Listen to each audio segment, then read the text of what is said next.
Hello friends, welcome to my channel. இன்னைக்கு நம்ம சேனல்ல முருங்கைக்காய் உருளைக்கிழங்கு வச்சு ஒரு சூப்பரான பொரி குழம்பு ரெசிபி தாங்க பார்க்க போறோம். இது இட்லி, தோசை, சாதம், சப்பாத்தி, பூரி கூட சாப்பிடுறதுக்கு ரொம்ப அருமையா இருக்குங்க. வாங்க இந்த ரெசிபி எப்படி செய்யறதுன்னு பார்க்கலாம். வீடியோக்குள்ள போலாம்.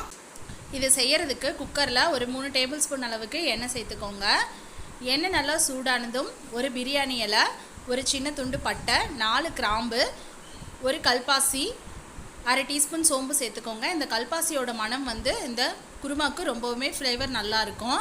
இதெல்லாம் பொரிஞ்சு வந்ததுக்கப்புறமா ஒரு மீடியம் சைஸ் பெரிய வெங்காயத்தை இந்த மாதிரி கட் பண்ணி சேர்த்துட்டு கொஞ்சமாக கருவேப்பிலை சேர்த்துட்டு வெங்காயம் ஒரு கண்ணாடி பதம் வர வரைக்கும் வதக்கிக்கோங்க. ரொம்ப ப்ரௌன் ஆகணும்னெல்லாம் கிடையாது, வெங்காயம் வதங்கினா போதும். இப்போ வெங்காயம் வதங்கிட்டு இருக்கக்குள்ள ஒரு ஸ்பூன் அளவுக்கு இஞ்சி பூண்டு பேஸ்ட் சேர்த்துக்கோங்க. சேர்த்துட்டு இப்போ நல்லா வதக்கி விட்டுக்கோங்க. பாருங்கள், வெங்காயம் நமக்கு கண்ணாடி பதம் நல்லா வர வரைக்கும் வதங்கிடுச்சு. இது கூட 3 தக்காளியை நான் கட் பண்ணி சேர்த்துருக்கேன். சின்னதாக இருந்ததுனால 3 தக்காளி சேர்த்துருக்கேன். நீங்கள் பெருசாக இருந்ததுன்னா 2 தக்காளி சேர்த்துனீங்கன்னா போதும். இப்போ தக்காளி கொலையாக மசிஞ்சு வர வரைக்கும் வதக்கிக்கோங்க. இப்போ தக்காளி வதங்கினதும் 1 ஸ்பூன் அளவுக்கு மிளகாய்த்தூள், 2 ஸ்பூன் அளவுக்கு மல்லித்தூள், கூடவே 2 ஸ்பூன் அளவுக்கு வீட்டில் அரைச்ச குழம்பு மிளகாய்த்தூள் சேர்த்துட்டு கொஞ்சமாக மஞ்சத்தூள் சேர்த்துட்டு இப்போ மசாலாவை நல்லா வதக்கி விட்டுக்கோங்க. மசாலா நல்லா மிக்ஸ் ஆகி எண்ணெய் பிரிஞ்சு வர வரைக்கும் ஒரு நிமிஷம் போல் நல்லா வதக்கிக்கோங்க. இப்போ பாருங்கள், மசாலா நல்லா மிக்ஸ் ஆகி நல்லா எண்ணெய் பிரிஞ்சு வருது பாருங்கள். இந்த ஸ்டேஜில் நான் இன்றைக்கி 3 உருளைக்கிழங்கு, 4 முருங்கைக்காவை நான் கட் பண்ணி சேர்த்துருக்கேன். நீங்கள் தேவைப்பட்டிங்கன்னா கத்திரிக்காய் கூட சேர்த்துக்கலாம். நான் இன்றைக்கி கத்திரிக்காய் சேர்த்துல, உருளைக்கிழங்கு, முருங்கைக்காய் மட்டும் சேர்த்துருக்கேன். இப்போ இதுக்கு தேவையான அளவு உப்பு சேர்த்து இந்த காயை ஒரு 2 நிமிஷம் போல் நல்லா மிக்ஸ் பண்ணி விட்டுக்கலாம். பாருங்கள், அந்த மசாலாவோட காய் நல்லா மிக்ஸ் ஆகி வரட்டும். ஒரு 2 நிமிஷம் போல் நல்லா மிக்ஸ் பண்ணி விட்டுக்கோங்க. இது நல்லா மிக்ஸ் பண்ணி விட்டதுக்கப்புறமா இப்போ இதுக்கு தேவையான அளவு தண்ணி சேர்த்துக்கலாம். ஒரு 2 டம்ளர் அளவுக்கு நான் தண்ணி சேர்த்துட்டு நல்லா கலந்து விட்டுக்கோங்க. இப்போ மூடி போட்டு ஒரு 2 நிமிஷத்துக்கு மீடியம் ஃப்ளேமில் நல்லா கொதிக்க விடலாம். காய் ஓரளவுக்கு வெந்து வரட்டும். அதுக்குள்ளே நம்ம தேங்காய் விழுதை ரெடி பண்ணிக்கலாம்.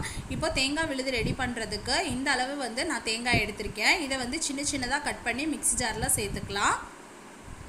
இப்போ இது கூட ஒரு 3 டேபிள் ஸ்பூன் அளவுக்கு பொட்டுக்கடலை சேர்த்துக்கலாம். பொட்டுக்கடலை அதிகமாக சேர்த்த தேவையில்லை. 3 டேபிள் ஸ்பூன் சேர்த்திட்டு கூடவே அரை டீஸ்பூன் சோம்பு, அரை டீஸ்பூன் கசகசா சேர்த்திட்டு தேவையான அளவு தண்ணி சேர்த்து மைய அரைச்சி எடுத்துகிட்டு வந்துடலாம். பாருங்கள், இந்த அளவுக்கு நல்லா மைய அரைச்சி எடுத்துகிட்டு வந்துடுங்க.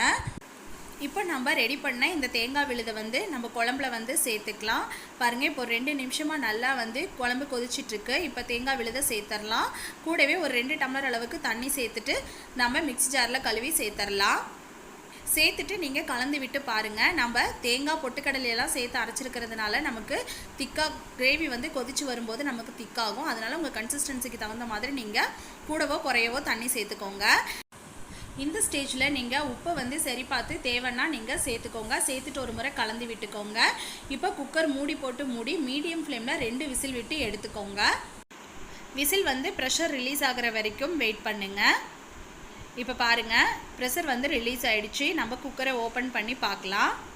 பாருங்கள், சூப்பராக நமக்கு குழம்பு ரெடி ஆகிடுச்சுங்க. நல்லா பாருங்கள், சூப்பராக எண்ணெய் பிரிஞ்சு வந்திருக்குது. பாருங்கள், காயும் நல்லா வெந்து வந்திருக்கு. இதை அப்படியே விட்டுறாமல் ஒரு 2 நிமிஷத்துக்கு நம்ம அடுப்பில் வச்சு நல்லா கொதிக்க விட்டுடலாம்.